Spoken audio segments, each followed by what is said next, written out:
Hello guys, मैं मनीष शर्मा। हमारा आज का new topic UP TGT, UP PGT and LT grade की only best grammar free classes जो आपको फ्री ऑफ कॉस्ट प्रोवाइड किए जाएंगी।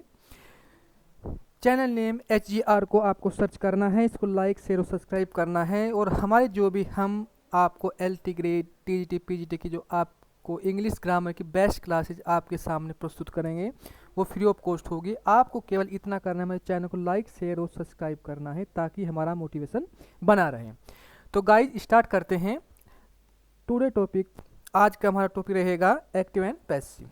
हम ग्रामर के सभी टॉपिक को कवर करेंगे जो आपके सिलेबस में इंक्लूड हैं। तो एक्सरसाइज 1 नंबर 1 एक्टिव में क्या है? Australia defeated Pakistan and India. हम इससे कोई नियम आपको अलग से नहीं लिखवाएंगे क्योंकि इसमें बहुत टाइम लगेगा। आप इतने छोटे नहीं है कि आपको नियम लिखवाए जाए, लेकिन फिर भी कुछ ऐसे बच्चे की टॉपिक उनका क्लियर नहीं है तो उस बात को देखते हुए हम प्रत्येक क्वेश्चन जब आंसर आपके सामने पुट अप करेंगे, आपको बताएंगे, तो प्रत्येक क्वेश्चन की जो समरी है, जो मॉडिफाई हुआ, जो उसमें चेंजिंग हुई, वो आपको बताएंगे कि चेंजिंग क्यों हुआ, इसका कारण क्या रहा। तो आपको साथ साथ वो बात नोट करनी है। तो स्टार्ट करते हैं गाइज। देखो, सर्वप्रथम जब एक्टिव से आप पैसिव करते हैं तो सर्वप्रथम आपको स्टार्टिंग में वर्ब देखनी होती है। वर्ब क्या है इसमें? डिफीटेड। जो इससे सटा हुआ होता है, मिला हुआ होता है, वो आपका क्या होता है? सब्जेक्ट होता है। तो आपने पाकिस्तान सब्जेक्ट लिया, Pakistan and India, Pakistan and India, यानी कि आपको वर्ब से जो सटा हुआ भाग है वो आपको स्टार्टिंग में लेना है। इसके बाद अगर सेकंड फॉर्म है, स्टार्टिंग में आप वर्ब के पास गए, आपने सब्जेक्ट लिया, फिर आप वर्ब के पास गए, आपको वर्ब ही लेनी है, लेकिन इससे पहले आपको टेंस निकालना है। अगर सेकंड फॉर्म होगी तो आप वाज वर्ब से एक निकाल लेंगे। यहाँ पर वर्ब निकाला क्यों? क्योंकि इंडिया और पाकिस्तान क्या है? दो हैं, तो इसलिए ये प्लुरल हुआ, बहुवचन हुआ, तो इसलिए वर्ब आया। और फिर वर्ब के पास गए, फिर डिफीटेड, यानी कि 3 बार आपको वर्ब के पास जाना है। पहले आप वर्ब के पास गए थे, आपने सब्जेक्ट निकाला था पाकिस्तान एंड इंडिया जो आपके समक्ष है। उसके बाद आपको वर्ब के पास फिर से आप गए, आपने यहाँ से टेंस निकाला। सेकंड फॉर्म जहाँ पर भी होगी आप वाज वर्ब निकालेंगे। अगर सिंगुलर होगा तो आप वाज निकालेंगे, अगर प्लुरल होगा, बहुवचन होगा, तो आप वर्ब निकालेंगे। तो यहाँ पर आपने वर्ब निकाला था, फिर वर्ब के पास गए थे, आपने वर्ब की थर्ड फॉर्म निकाली थी। ओके गाइज, क्योंकि जब एक्टिव से आप पैसिव करेंगे तो सबके साथ थर्ड फॉर्म का ही प्रयोग होगा। ये सेकंड फॉर्म है, यहाँ पर ये थर्ड फॉर्म है, जो दोनों सेम होती है, डिफीटेड और डिफीटेड। सेकंड फॉर्म भी डिफीटेड और थर्ड फॉर्म भी डिफीटेड। बाय ऑस्ट्रेलिया, ये जब हम सब्जेक्ट का ऑब्जेक्ट लगाते हैं तो उससे पहले हम बाय लिखकर उस सब्जेक्ट को ऑब्जेक्ट में बदल देते हैं। Number 2 he won the race. फिर वही वोन आपका क्या है? अब वोन आपकी वर्ब है जो सेकंड फॉर्म में है। इस सटा हुआ क्या है? The race. आपने क्या लिया? The race. पहली बार आप वर्ब के पास गए थे, 3 बार आपको वर्ब के पास ही जाना है। पहली बार आप वर्ब के पास गए, आपने सब्जेक्ट निकाला द रेस। इसके बाद फिर आप वर्ब के पास गए, आपने इससे टेंस निकाला। टेंस क्या आएगा? वाज, क्योंकि द रेस क्या है? सिंगुलर है, तो वाज आया। फिर वर्ब के पास गए, आपने वर्ब की थर्ड फॉर्म, अब ये थर्ड फॉर्म है विन वोन वोन, ये यहाँ पर थर्ड फॉर्म मेंशन है। और फिर ही का ऑब्जेक्ट होता है हिम, और इससे पहले आपको बाय लगाना है। ये आपको पैसिव करते समय बाय का प्रयोग करना है, by him. Next number 3 they took it ill. यहाँ पर टुक क्या है? टुक आपकी क्रिया है। टुक माने कहीं की फॉर्म है आपकी टेक की, टेक, टुक, टेकन। तो टुक से सटा हुआ क्या है आपका? इट। इट आपका सब्जेक्ट हुआ, आपको इल से फिलहाल कोई मतलब नहीं है, केवल आपको मतलब किससे? जो आपकी वर्ब से सटा हुआ होता है, जो सटा हुआ अर्थात मिला हुआ होता है, उससे आपको मतलब है। तो आप वर्ब के पास गए, आपको इट मिला, फिर आप वर्ब के पास गए, सेकंड फॉर्म है तो आपने वाज निकाला। क्यों? क्योंकि इट क्या है आपका सिंगुलर है, और टुक की थर्ड फॉर्म क्या होती है? टेकन। क्योंकि आपको एक्टिव से पैसिव करते समय सभी की थर्ड फॉर्म का ही प्रयोग करना है। अब आपको इल लेना है, टेकन इल, और बाय दैम, दे का object them. Next number 4, Rashmi was watching us. Watching क्या है इसमें? आपकी वर्ब है, देखना इसे सटा हुआ क्या है? वी। वी का सब्जेक्ट क्या होता है? सॉरी, अस का सब्जेक्ट क्या होता है? वी। वाचिंग से सटा हुआ अस है और अस का सब्जेक्ट वी। फिर आप वर्ब के पास गए, इससे निकाला आपने वर। क्यों? क्योंकि वी क्या है आपका? प्लुरल है, बहुवचन है, तो आपने वर लिया। और अगर क्वेश्चन में वाज वर मेंशन हो पहले से ही, तो आपको वाज वर तो लिखना ही है, लेकिन इस आईएनजी का आपको बीइंग करना है। वी वर बीइंग, जहाँ पर आईएनजी मिलेगी आप वहाँ बीइंग का प्रयोग करेंगे। आपको ध्यान केवल इतना रखना है, जहाँ पर आपको वर्ब में आईएनजी मिलेगी वहाँ पर आप बीइंग का प्रयोग करेंगे टेंस लिखने के बाद। फिर आप वर्ब के पास गए, वर्ब की थर्ड फॉर्म वाच्ड, और बाय लगाकर रश्मि। ओके गाइज, नेक्स्ट नंबर 5, सी केप्ट मी वेटिंग। केप्ट क्या है? आप वर्ब है, सटा हुआ क्या है? मी है। हमें वेटिंग से कुछ मतलब नहीं है, तो आपने मी का सब्जेक्ट लिया आई, और कैप से निकाला आपने वाज, क्योंकि आई के साथ वोज का प्रयोग होता है। फिर कैप्ट, कीप, कैप्ट, कैप्ट, यहाँ पर अब ये थर्ड फॉर्म है। वेटिंग बाय मी, सी का ऑब्जेक्ट हर, बाय हर।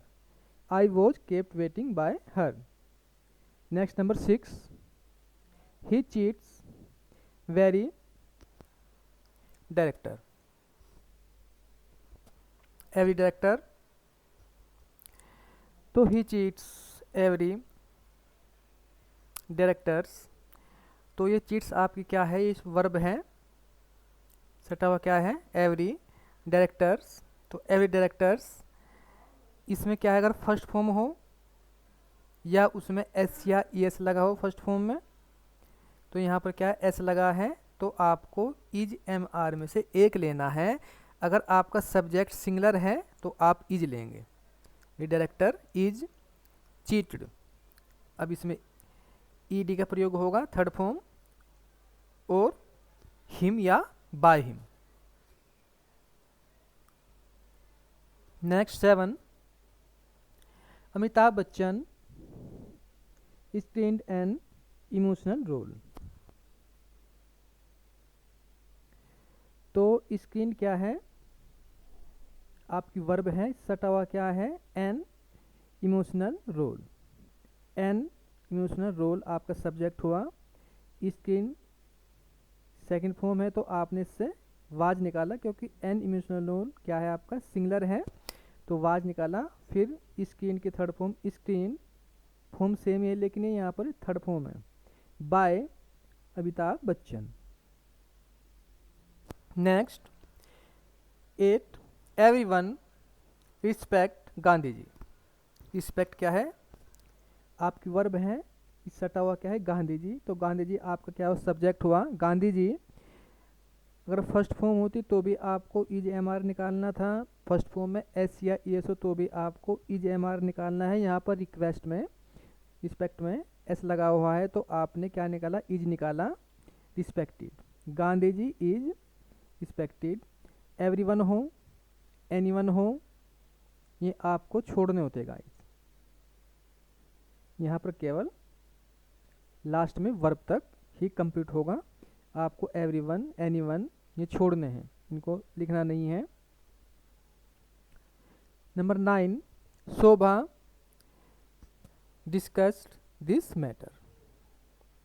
तो डिस्कस्ड क्या हुआ आपका? ये वर्ब है, इसे सटा हुआ क्या है? This matter. आपने क्या लिया? This matter. सेकंड फॉर्म से आपने वाज निकाला, डिस्कस्ड। अब ये थर्ड फॉर्म है, और by, by Shobha. Next number 10, your behaviour vexes me. तो वैक्सिस क्या है इसमें, आपकी वर्ब है, सटा हुआ क्या है, मी का सब्जेक्ट आई, और आई के साथ वैक्सिस क्या है, फर्स्ट फॉर्म है, तो इसलिए आई के साथ am, vexes at your behaviour. देखो कुछ 95% में बाय का प्रयोग होता है, लेकिन कुछ वर्ब्स ऐसे होते हैं जहाँ पर बाय का प्रयोग नहीं होता, एट का प्रयोग होगा। तो यहाँ पर बाय के स्थान पर एट लगेगा, एट योर बिहेवियर। जहाँ पर योर बिहेवियर होगा या बिहेवियर होगा वहाँ पर आप एट लगाएंगे। इस चीज़ को साथ साथ नोट करें। Next number 11, the police arrested the murderer. तो अरेस्टेड क्या है इसमें, आपकी वर्ब है, इससे सटा हुआ क्या है, द मर्डरर। तो the murderer was arrested by the police. Next 12, the police seized the looted things. तो लूटेड क्या है इसमें, सॉरी सीज्ड क्या है इसमें, वर्ब है, और द लूटेड थिंग्स ये क्या हुआ आपका पूरा का पूरा आपका ऑब्जेक्ट हुआ, जो यहाँ आपने सब्जेक्ट के रूप में मेंशन किया है। तो द लूटेड थिंग्स जो प्लुरल है, थिंग्स वस्तुएं, तो इसलिए वाज के स्थान पर वर का प्रयोग होगा। सीज्ड अब ये यहाँ पर थर्ड फॉर्म मेंशन होगी, और by the police. Next number 13, the syce feeds the horse every day. तो फीड्स क्या है, भोजन, पशुओं का भोजन। तो द हॉर्स आपका क्या है, ऑब्जेक्ट है यहाँ पर, और यहाँ पर सब्जेक्ट आपको लेना है फीड्स। तो इजलिए आपने द हॉर्स सिंगुलर के साथ इजलिया फेड थर्ड फॉर्म फीड्स की, by the syce every day. Next 14, Shivaji defeated the Mughal emperor. Defeated आपकी वर्ब हुई, द मुगल एम्परर आपका सब्जेक्ट हुआ, द मुगल एम्परर जो सिंगुलर है, तो इसलिए आपने सेकंड फॉर्म से वाज निकाला, defeated by Shivaji. Next 15, they invited us into their house. Invited verb हुई आपकी, और अस क्या हुआ आपका सब्जेक्ट हुआ।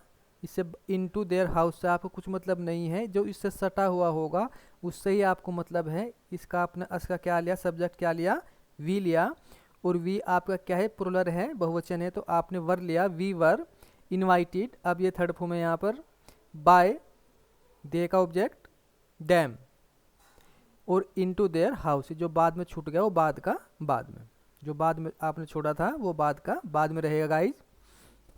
नेक्स्ट 16, अमित्स मदर, अमित की माता, made a very remarkable discovery. तो मेड क्या हुआ, आपकी वर्ब हुई, तो ए वेरी रिमार्केबल डिस्कवरी आपका सब्जेक्ट हुआ, ए वेरी रिमार्केबल डिस्कवरी जो सिंगुलर है, तो इसलिए आपने सेकंड फॉर्म से वाज निकाला, और अब मेड यहाँ पर ये थर्ड फॉर्म है, by Amit's mother. Next number 17, her father prized him. Prize आपकी वर्ब है, सटा हुआ क्या है, हिम है, हिम का क्या होगा सब्जेक्ट, ही जो कि सिंगुलर है, तो इसलिए was prize by her father. Next number 18, Payal's teacher taught English. Taught क्या है, आपकी वर्ब है, सटा हुआ क्या है, इंग्लिश है, तो इंग्लिश जो कि सिंगुलर है, आपने सेकंड फॉर्म से वाज निकाला, टोट अब थर्ड फॉर्म है, बाय पायल्स teacher. Next 19, let this work be done. जहाँ पर बी आएगा और लेट आएगा वो आपका क्या है, आपके पैसिव वॉइस है, आपको एक्टिव वॉइस करने हैं। ये गाइज आपको मेंशन नहीं मिलेगा कि आपको एक्टिव करना है कि पैसिव करना है, आपको खुद इसकी जानकारी होनी चाहिए कि आपको किस सेंटेंस का एक्टिव करना है और किस सेंटेंस का आपको पैसिव करना है। तो इस सेंटेंस में आपको इसका क्या करना है, इसका एक्टिव करना है। जहाँ पर लेट हो या बी हो वो आप पहले से क्या होता है, पैसिव में होता है। तो आपने क्या लिया, डन है, डन की फर्स्ट फॉर्म क्या ली, डू दिस वर्क। अब इसका उल्टा देखें, अगर इसका आपको क्या करना होता, इसका आपको पैसिव करना होता डू, तो जहाँ पर ये आपका इम्पेरेटिव सेंटेंस है। इम्पेरेटिव सेंटेंस की पहचान एक तो ये छोटे होते हैं, दूसरी बात और मोस्ट इम्पोर्टेंट ये हमेशा वर्ब से प्रारंभ होते हैं। तो वर्ब से जो प्रारंभ है आपका इम्पेरेटिव है, और इम्पेरेटिव सेंटेंस में आपको लेट का प्रयोग करना है। तो लेट दिस वर्क और be, let plus subject plus be और फिर क्रिया उसकी थर्ड फॉर्म डन। तो ऐसे आपको दोनों आपस में मिलान करना है, तभी आप समझ पाएंगे क्या अंतर एक्टिव में है, क्या अंतर पैसिव में है। तो नेक्स्ट और आज का हमारा last question, the man cut down the tree. Cut क्या है आपका, ये वर्ब है, कट डाउन आपकी वर्ब है। तो आपने द ट्री लिया, सब्जेक्ट, कट आपकी यहाँ पर सेकंड फॉर्म है, तीनों form cut cut cut, cut आपकी फर्स्ट फॉर्म भी है, कट आपकी सेकंड फॉर्म भी है और कट आपकी थर्ड फॉर्म भी है। तो यहाँ पर जब ऐसा कुछ ना दिया जाए तो आपको उस फॉर्म को सेकंड फॉर्म ही मानना होगा। तो आपने यहाँ से वाज निकाला, द ट्री सिंगुलर है, अगर द ट्रीज होता तो आप वर निकालते हैं। अब आपने वाज निकाला और कट की third form cut down by the man. Okay guys, आज की हमारी छोटी सी वीडियो कंप्लीट होती है। यहाँ पर हमने UP TGT, PGT, LT English, GIC में जहाँ जिस भी इंग्लिश सब्जेक्ट या सुपर टेट इंग्लिश में भी आपका ये चैप्टर इंक्लूड है, एक्टिव पैसिव। हम इसकी चीज़ आपको इतनी करा दें कि आप कोई भी एक्टिव पैसिव का क्वेश्चन गलत नहीं कर पाएंगे। Okay guys, thank you very much.